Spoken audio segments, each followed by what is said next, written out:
So day one of Barcelona. It's pretty difficult getting here.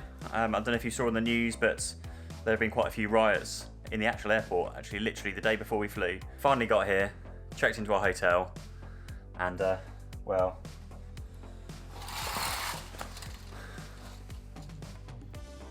it's good.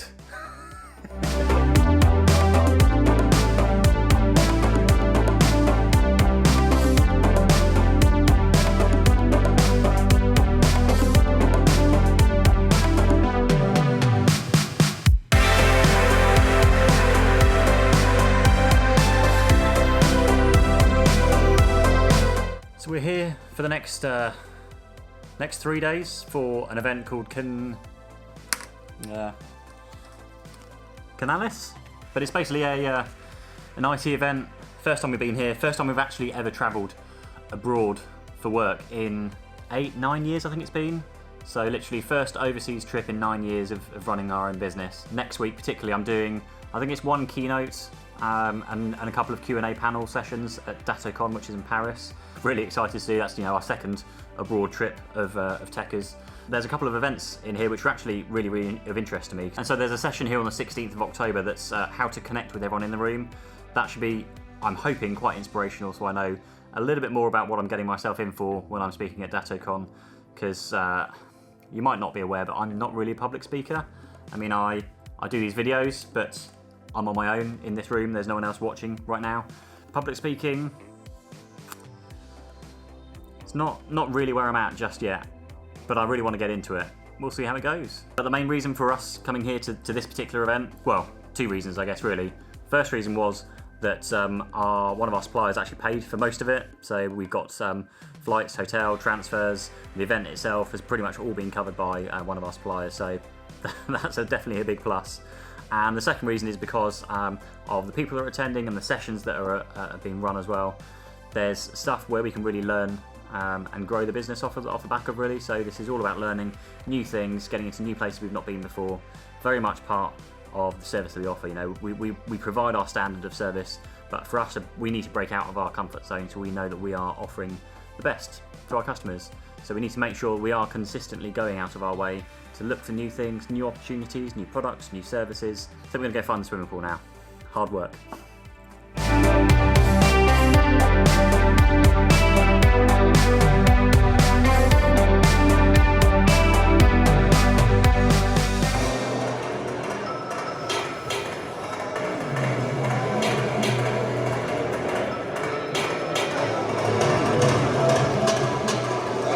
It's folded in this little purse. I have it right here, and you can have a purse or no purse, but it looks like a leather-bound notebook that you can carry with you all day long. But it is a full performance PC. This is the world's first foldable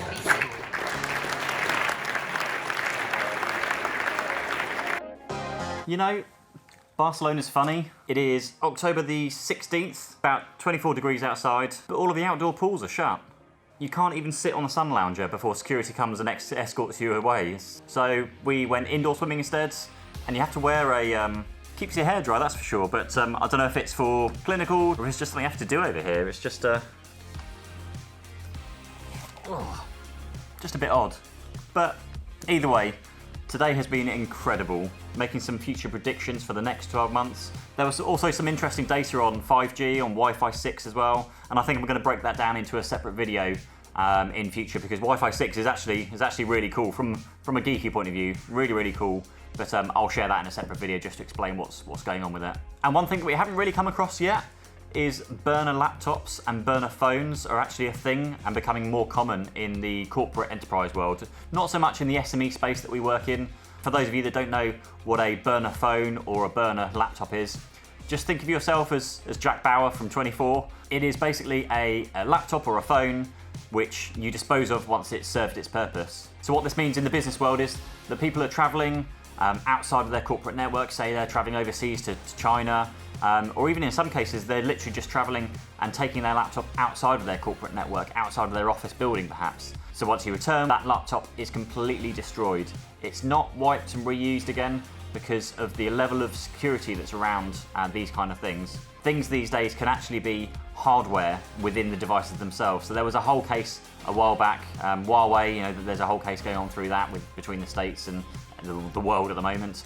And also with, I think it was Cisco devices, I remember seeing a case about that there were some instances where Cisco devices were intercepted mid-shipment. So they would be very, very carefully unpacked, and they would physically have hardware chips installed in them to then collect data, to report data back to the mothership or the home, and continued on their way to their customers. And that's the same principle around the burner laptops or the burner phones, that things could have happened without anybody's knowledge. You can still go in, wipe the laptop, and still have the issue on the laptop. So it's just an idea, you completely burn the phone or the laptop.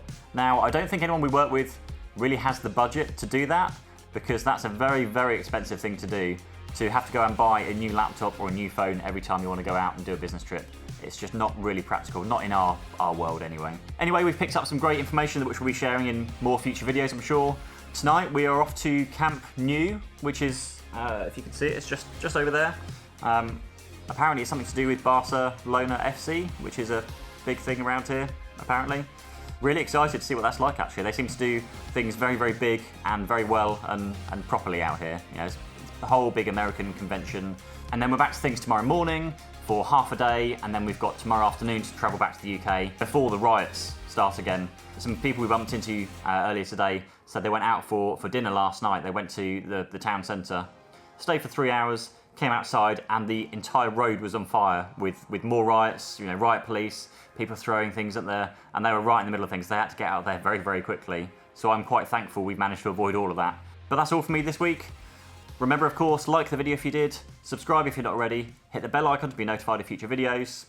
I look forward to catching up with you soon. Cheers, bye-bye.